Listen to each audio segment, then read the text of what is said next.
ओम शांति। आज की तारीख है 15 सितंबर 2022। साकार महावाक्य। बाबा कहते, मीठे बच्चे, इस दुख के घाट पर बैठ शांति धाम और सुखधाम को याद करो। अभी इस समय दुख का घाट है ना चारों तरफ, तो बाबा कहते, इस दुख के घाट पर बैठ शांति धाम और सुख धाम को याद करो। इस दुख धाम को भूल जाओ। यहां बुद्धि भटकनी नहीं चाहिए। यहां बुद्धि भटकनी नहीं चाहिए।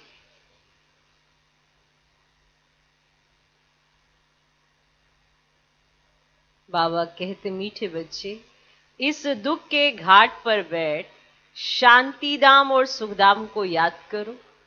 इस दुख धाम को भूल जाओ। यहां बुद्धि भटकनी नहीं चाहिए। आज का प्रश्न, तुम्हारे पुरुषार्थ का आधार क्या है? तुम्हारे पुरुषार्थ का आधार क्या है? उत्तर, निश्चय। तुम्हारे पुरुषार्थ का आधार क्या है? निश्चय। तुम्हें निश्चय है बाप नई दुनिया की सौगात लाए हैं। इस पुरानी दुनिया का विनाश होना ही है। तुम्हें निश्चय है बाप नई दुनिया की सौगात लाए हैं। इस पुरानी दुनिया का विनाश होना ही है। इस निश्चय से तुम पुरुषार्थ करते हो। इस निश्चय से तुम पुरुषार्थ करते हो। अगर निश्चय नहीं है तो सुधरेंगे नहीं।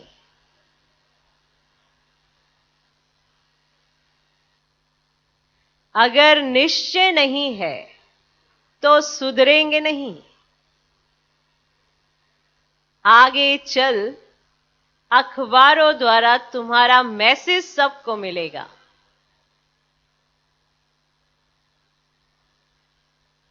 आगे चल अखबारों द्वारा तुम्हारा मैसेज सबको मिलेगा। आवाज निकलेगा।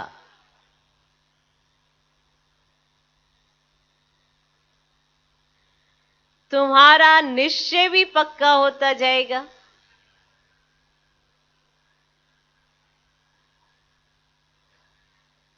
तो तुम्हारे पुरुषार्थ का आधार निश्चय।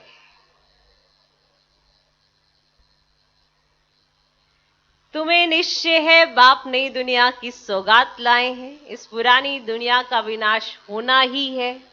इस निश्चय से तुम पुरुषार्थ करते हो। अगर निश्चय नहीं है तो सुधरेंगे नहीं। आगे चल अखबारों द्वारा तुम्हारा मैसेज सबको मिलेगा। आवाज निकलेगा। तुम्हारा निश्चय भी पक्का होता जाएगा। Om Shanti. Tower of silence और टावर ऑफ सुख। तुम बच्चे यहां बैठे हो तो तुम्हारी बुद्धि घर में जानी चाहिए। वह है शांति का टावर। ऊंच से ऊंच को टावर कहा जाता है। तुम शांति के टावर हो। घर में जाने के लिए तुम पुरुषार्थ कर रहे हो। कैसे जाते हो? जो टावर में रहने वाला बाप है, जो टावर में रहने वाला बाप है, वह शिक्षा देते हैं कि मुझे याद करो, तो शांति के टावर में आ जाएंगे। उसको घर भी कहा जाता है, शांति धाम भी कहा जाता है। ये बातें समझाई जाती है। अपने शांति धाम सुख धाम को याद करो, उसकी याद में रहो। नहीं रह सकते हो तो गोया जंगल के कांटे हो। इसीलिए दुख भासता है। अपने को शांति धाम के निवासी समझो। अपने घर को याद करना है ना, भूलना नहीं है। घर है ही बाप का, ये है ही दुख का घाट। यहां बैठे भी जिनको बाहर की बातें याद आती हैं, तो ऐसे नहीं कहेंगे कि इनको अपना घर याद है। इसीलिए बाप रोज शिक्षा देते रहते हैं, घड़ी घड़ी शांति धाम सुख धाम को याद करो। गीता में भी बाप के महावाक्य हैं कि मुझे याद करो। भगवान क्या बनाएंगे? स्वर्ग का मालिक बनाएंगे, और क्या। जब स्वर्ग का मालिक बनने बैठे हो तो घर के लिए, स्वर्ग के लिए जो बाप की श्रीमत है, जो बाप श्रीमत देते हैं, उस पर पूरा पूरा चलना है। जो घर के लिए, स्वर्ग के लिए बाप की श्रीमत है ना, उस पर पूरा पूरा चलना है। दुनिया में कितने ढेर के ढेर गुरु हैं। बाप ने समझाया कि कोई भी धर्म स्थापक को गुरु नहीं कहा जाता है। वे तो सिर्फ धर्म स्थापन के लिए आते हैं, वापिस ले जाने थोड़े ही आते। गुरु अर्थात जो वापिस निर्वाण धाम वानप्रस्थ में ले जाए। परंतु एक भी गुरु वापिस ले जाने वाला है नहीं। एक भी निर्वाण धाम में जाते नहीं। वाणी से परे अर्थात घर। वानप्रस्थ का अर्थ ना गुरु लोग जानते, ना फॉलोअर्स ही जानते। तो बच्चों को कितना समझाया जाता है। ये चित्र है सतयुग के और वह चित्र है त्रेता के। उन्हों को भगवान नहीं कहा जाता है। लक्ष्मी नारायण को भी भगवान भगवती नहीं कहा जाता है। आदि सनातन है देवी देवता धर्म। सिवाय देवी देवताओं के कोई भी स्थायी पवित्र होते नहीं। 21 जन्म पवित्र सिर्फ एक ही धर्म रहता है। फिर धीरे धीरे अवस्था कम होती जाती है। त्रेता में 2 कला कम तो सुख भी कम हो जाता है। उसको कहा जाता है त्रेता युग 14 कला। अभी तुमको बाप का परिचय है और सृष्टि चक्र का ज्ञान है, उसको ही तुम याद करते हो। परंतु कईयों की बुद्धि कहां ना कहां भटकती रहती है, याद नहीं करते हैं। अच्छा, और कुछ भी ना समझ सको तो आस्तिक बनकर बाप को तो बुद्धि में याद रखो। बाप और रचना के आदि मध्य अंत को तो जानते हो ना। उस झाड़ का आदि मध्य अंत नहीं कहा जाता है, इस झाड़ का आदि मध्य अंत है। क्योंकि मध्य में रावण राज्य शुरू हो जाता है, कांटा बनना शुरू होता है, बगीचा जंगल बनना शुरू होता है। माना जो बगीचा था वो धीरे धीरे जंगल बनना शुरू होता है। इस समय सारे झाड़ की जर्जरी भूत अवस्था हो गई है। सारा झाड़ सूख कर तमोप्रधान हो गया है। सारा सूखा हुआ झाड़ है। फिर कलम लगाना पड़े, इसका कलम लगता है। कलम ना लगे तो परले हो जाए। क्लियर? बीज तो शिव बाबा है, इस झाड़ का कलम लगता है। तो संगम पर क्या लग रहा है? कलम लग रहा है। परले अर्थात सारी जलमयी नहीं होती है। परले का अर्थ ये नहीं कि पूरा भारत, पूरा पृथ्वी सारी जलमग्न हो गई। परले अर्थात सारी जल में नहीं होती है, भारत रह जाता है। परंतु जलमयी नाम तो है ना। जलमयी नाम क्यों? जो चीज दिखाई दे रही थी उस पर अब पानी है, जलमयी हो गई। तो ये नाम तो है ना। मीठे मीठे बच्चे जानते हैं कि चारों ओर ही जलमयी हो जाती है, भारत ही सिर्फ रहता है जैसे बाढ़ आती है फिर उतरती भी है ना। जैसे बाढ़ आई, जो पानी अंदर आता है फिर वापस से बैक भी होता है ना, उतरती भी है ना। कहते भी हैं बीके सारा दिन मौत ही मौत कहते रहते हैं, बस मौत आने वाला है। तो समझते हैं कि ये तो अशुभ बोलते हैं। बोलो नहीं, हम कोई विनाश थोड़े ही कहते हैं। हम तो कहते हैं पवित्रता, सुख, शांति का धर्म स्थापन हो रहा है। ये कहते हैं कि पवित्रता, सुख, शांति का धर्म स्थापन हो रहा है, सिर्फ विनाश ही नहीं हो रहा है। पवित्रता, सुख, शांति का धर्म स्थापन हो रहा है, जो आज नहीं है। विनाश ना हो तो शांति कैसे हो? गुप्त वेश में शांति धाम, सुख धाम की स्थापना हो रही है। यह तो हम शुभ बोलते हैं। वो कहते हैं ये विनाश विनाश बोलते हैं तो यह शुभ बोलना है। हम कहते हैं पवित्रता, सुख, शांति धाम की स्थापना हो रही है। चारों तरफ शांति, पवित्रता, सुख होगा, ये तो हम शुभ बोलते हैं। तुम भी कहते हो ना, हे पतित पावन आओ, हमको पावन बनाकर ले जाओ, कहते हो ना। तुम खुद कहते हो ना कि हमको ले चलो। हम भी शुभ बोलते हैं, तुम भी शुभ बोलते हो। तुम कहते हो हमको पावन बनाकर इस दुखधाम की दुनिया से ले चलो शांति धाम, ये तो शुभ बोलते हो ना। कहते हो आओ माना पतितों का विनाश करो और पावन की स्थापना करो, यही कह रहे हो ना। मांगते हो ना कि आकर विश्व में शांति स्थापन करो। शांति तो सतयुग में ही होती है, सो तो गुप्त वेश में विश्व में शांति स्थापन हो रही है।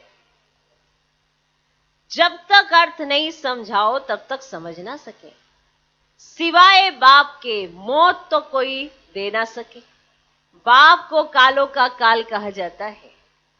सबको मौत देते हैं। मौत माना शरीर, ये जो शरीर है इसको खत्म होना है, ये तो छोड़ना है ना सबने।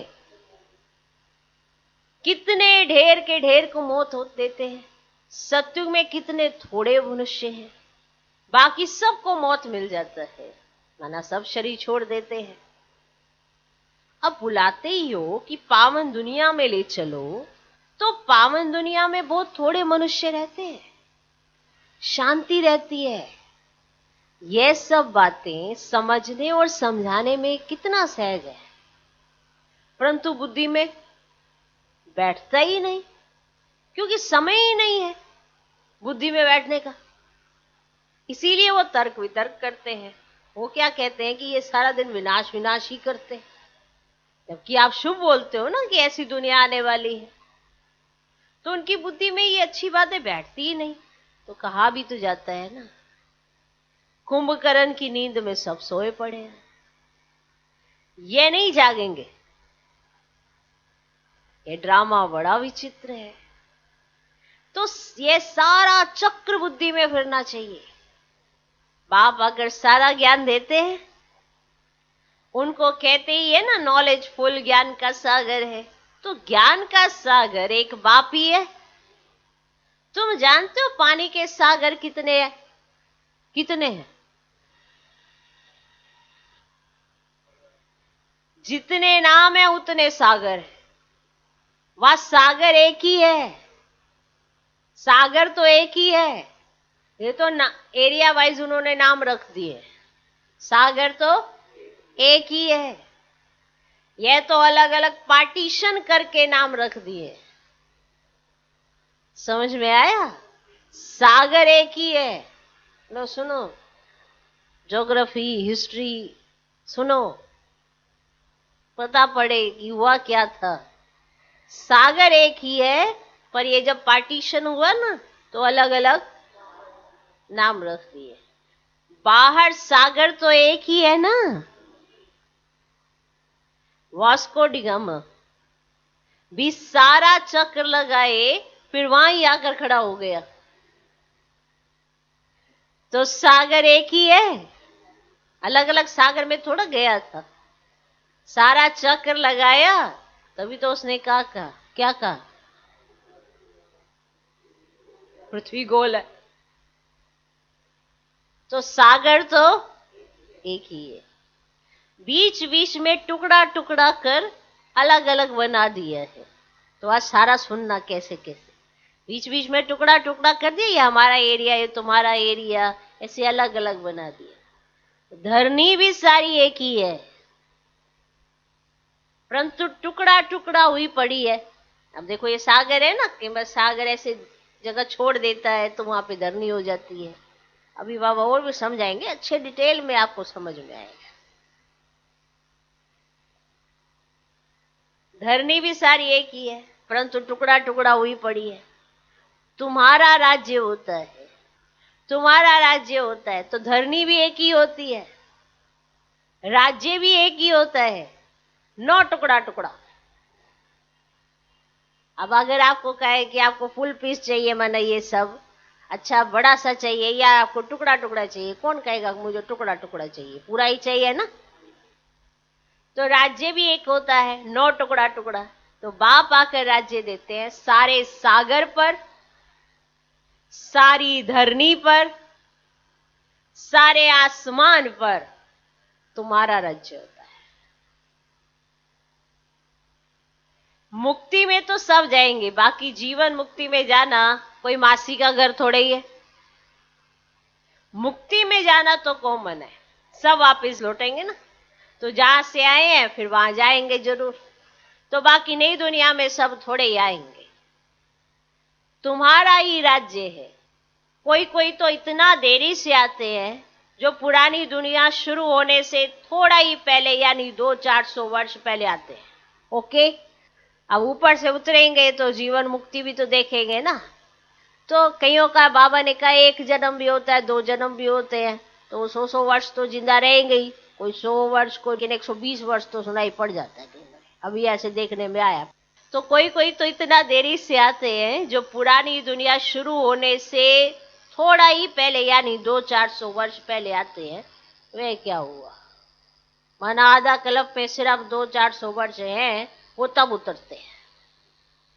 जो अच्छी रीति नहीं पढ़ेंगे तो त्रेता में भी पिछाड़ी का थोड़ा सा समय रहेंगे।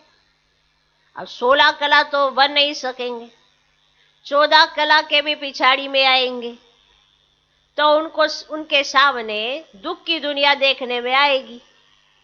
अब कांटों की दुनिया के नजदीक आ जाएंगे और वहां कोई ये मालूम ही नहीं पड़ता है। तो सारी नॉलेज अभी है जो बुद्धि में धारण करनी होती है। इस समय मनुष्यों के पास पैसे देखो कितने होंगे। कई ऐसे मनुष्य होते, देखो ये तो इतना पापी है, कपटी है, इसके पास इतना पैसा। अरे वो कागज के नोटों से क्या तुम लगाए जा रहे हो, उनको तो इसी समय दे के निपटारा किया जा रहा है उनका, लो लो लो। और तुमने तो वो देखा जो वो देख ही नहीं सकेंगे। थोड़ा समझो तो सही। अब बुद्धि में ज्ञान होगा तो समझ में आएगा, वरना यही देखते रहेंगे, अरे इसको तो भगवान कुछ नहीं कह रहा, ये तो पाप भी कर जाए, इसको पैसा भी मिले जा रहा है। हाँ, ये तो ऐसा है, ये तो ऐसा है। कई धन से आजमाते हैं कि जिसके पास धन है वो सुखी है। ऐसा नहीं होता। जिसके पास मन की शांति नहीं ना, जिसको ये पता ही नहीं, अब आपको सारी सुख सुविधाएं दे दी और अंदर मन में खटकने वाली कोई एक बात भी दे देते हैं, बताओ वो सारी सुख सुविधाएं आप यूज कर सकोगे? ले ही नहीं पाएंगे। तो ऐसे ना कोई समझे, कई ऐसे सोचते हैं ना भगवान ऐसे मन क्यों इनको दे रहा है। अरे धन से थोड़ा ही सुख हो जाता है। सुख लेने के लिए भी शांति चाहिए। पहले शांति होती है ना तो सुख भासता है। अगर शांति नहीं है तो सुख कैसे भासेगा? और पवित्रता होती है तो सुख शांति जरूर आ जाती है। भले कितने भी विघ्न क्यों ना आए, पर आप अशांत नहीं हो पाएंगे। कोई करना भी चाहेगा ना तो थोड़े समय के लिए वो करेगा ऐसे, पर आप हो नहीं पाएंगे। जैसे ही बाबा की याद में बैठेंगे फिर से अपने शांत स्वरूप में आ जाएंगे। इसीलिए तो बार बार कहते हैं ओम शांति, कि मैं आत्मा शांत स्वरूप, वो आप उसी स्वधर्म में टिको। तो समझने की जरूरत है। इस समय हमारे पास सारी नॉलेज है, सारी नॉलेज है जो बुद्धि में धारण करनी होती है। इस समय मनुष्यों के पास पैसे देखो कितने होंगे, कितने महल बनते रहते ना, कितने महल, कितनी ऊंची ऊंची माड़ियां, माड़ियां माना मंजिलें, माड़ियां माना बिल्डिंग, ऐसे वो होते हैं ना, 1 मंजिल 2 मंजिल 3 मंजिल, कितनी ऊंची ऊंची माड़ियां माना मंजिलें बनाते रहते। समझते हैं सतयुग से भी भारत अभी ऊंच है, वो ये समझते इतनी माड़ियां बन रही हैं, इतनी मंजिलें बन रही हैं, तो माना भारत अभी ज्यादा ऊंच है, वो समझते हैं। जितनी ज्यादा माड़ियां, वो समझते हैं बहुत ऊंच है, और जब वो गिरती है तो नीचे जमीन तो थोड़ी सी रहती है। तो समझते हैं सतयुग से भी भारत अभी ऊंच है। अभी ही माने ये उस समय की बात है, अभी अभी तो पता नहीं कितनी माड़ियां बनाते हैं, 100 150, अभी ही 18-20 मंजिल बनाते रहते हैं। तो अंत में कितनी मंजिल वाले बनाएंगे सबको पता पड़ गया।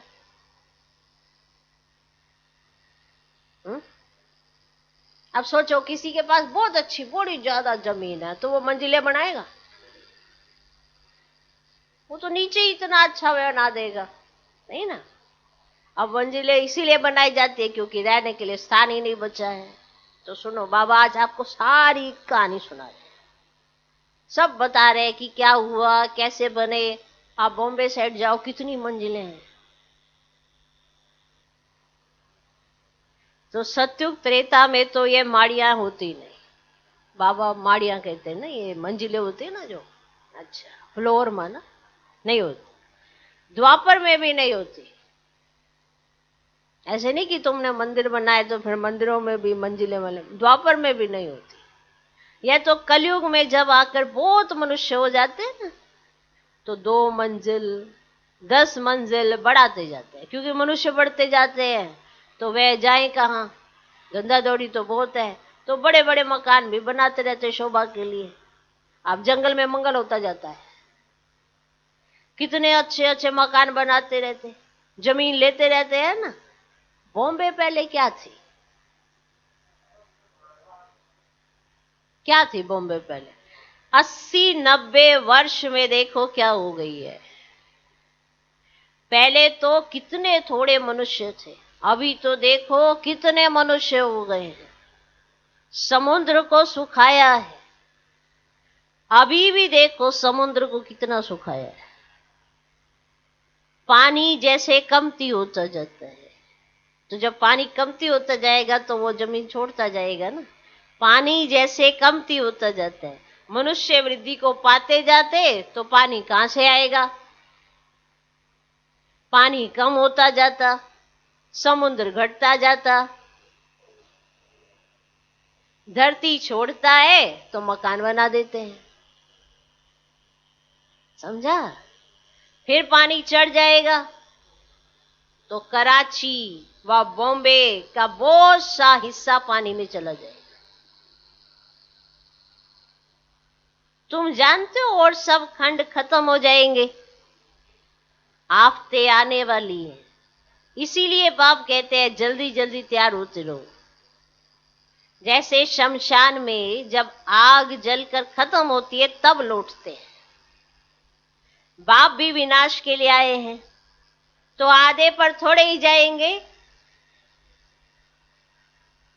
आधे पर थोड़े ही जाएंगे। आप यहां दुनिया बड़े जा रही, बाबा चला गया, कहीं ऐसे कहते हैं, तो आधे पर थोड़े ही जाएंगे। आग लगकर जब पूरी होगी तब चले जाएंगे।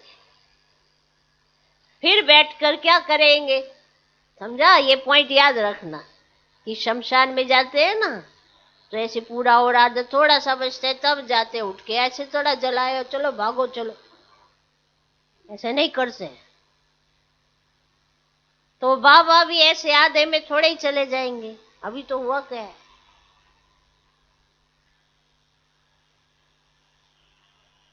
आग लगकर जब पूरी होगी तब चले जाएंगे, फिर बैठकर क्या करेंगे? आग बुझेगी नहीं, सब चले जाएंगे, सबको साथ ले जाएंगे। होना तो जरूर है, समझते तो सब हैं, लेकिन समय का गपोड़ा बहुत लगा दिया है ना। बच्चों को समझाना भी गीता पर है। गीता एपिसोड है ना, जिसमें देवी देवता धर्म की स्थापना हो रही है। वहां एक ही धर्म होगा, बाकी सब धर्म विनाश हो जाते हैं।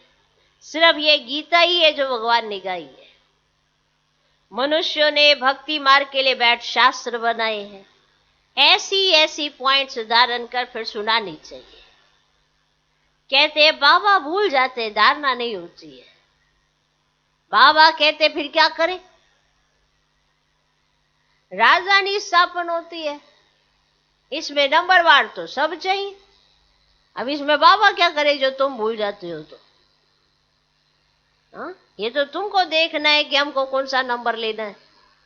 बाकी बाबा को तो पता है राजधानी स्थापन हो रही है, नंबरवार तो सब है, सब एक जैसे तो होंगे नहीं।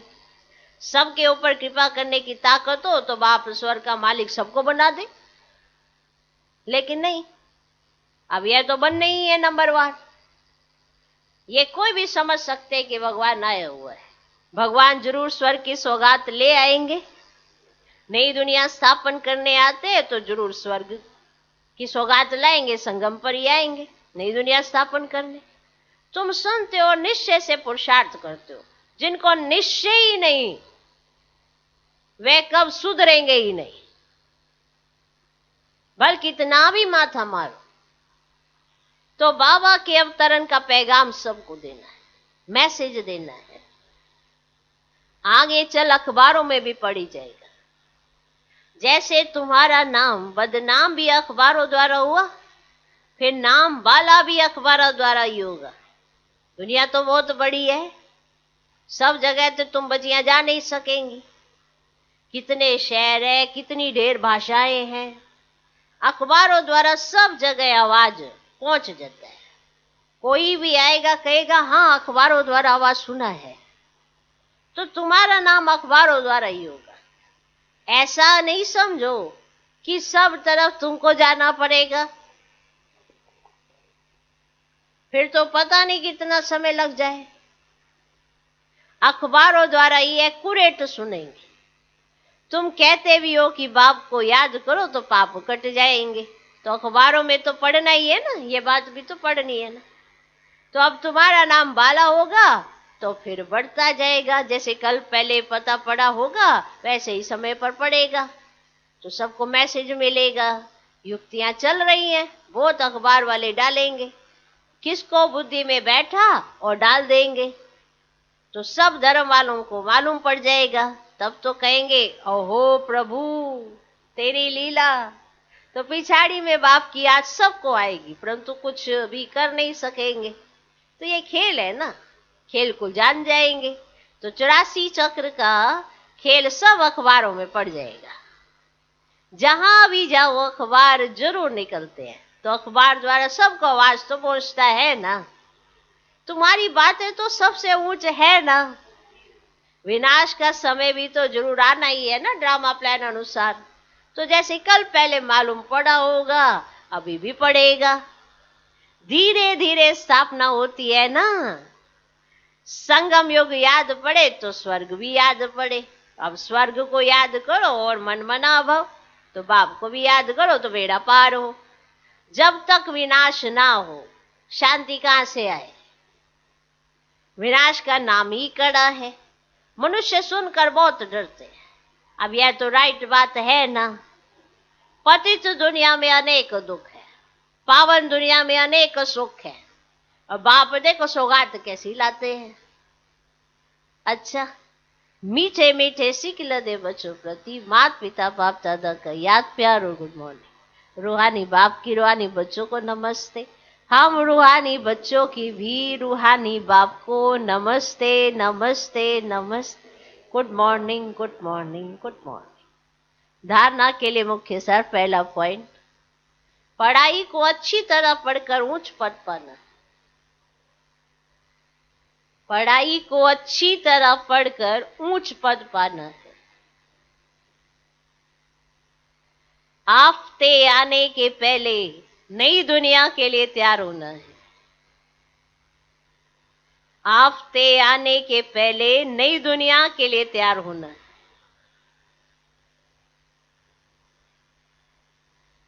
दूसरा पॉइंट, अपने को सुधारने के लिए निश्चय बुद्धि बनना है।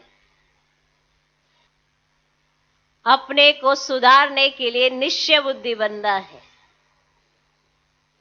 वाणी से परे वानप्रस्थ में जाना है। इसीलिए इस दुख धाम को भूल शांति धाम और सुख धाम को याद करना है। अपने को सुधारने के लिए निश्चय बुद्धि बनना है। वाणी से परे वानप्रस्थ में जाना है। इसीलिए इस दुख धाम को भूल शांति धाम और सुख धाम को याद करना है। आज का वरदान, किसी भी परिस्थिति में फुल स्टॉप लगाकर दुआओं का अधिकार प्राप्त करने वाले महान आत्मा भव। किसी भी परिस्थिति में फुल स्टॉप लगाकर दुआओं का अधिकार प्राप्त करने वाले महान आत्मा भव। महान आत्मा वो है जिसमें स्वयं को बदलने की शक्ति है और जो किसी भी परिस्थिति में फुल स्टॉप लगाने में स्वयं को पहले ऑफर करते हैं। जो किसी भी परिस्थिति में फुल स्टॉप लगाने में स्वयं को पहले ऑफर करते हैं कि मुझे करना है, मुझे बदलना है। ऐसी आत्मा है। ऐसी ऑफर करने वालों को 3 प्रकार की दुआएं मिलती हैं। एक, स्वयं को स्वयं की दुआएं अर्थात खुशी मिलती है। दूसरा, बाप द्वारा। तीसरा, ब्राह्मण परिवार द्वारा। इसलिए अलबेलापन नहीं लाओ कि ये तो होता ही है, चलता ही है, ऐसा अलबेलापन नहीं लाओ। फुल स्टॉप लगाकर अलबेलेपन को परिवर्तन कर अलर्ट बन जाओ। ठीक। आज का स्लोगन, संकल्पों की एकाग्रता द्वारा ही श्रेष्ठ परिवर्तन में फास्ट गति आ सकती है। संकल्पों की एकाग्रता द्वारा ही श्रेष्ठ परिवर्तन में फास्ट गति आ सकती है।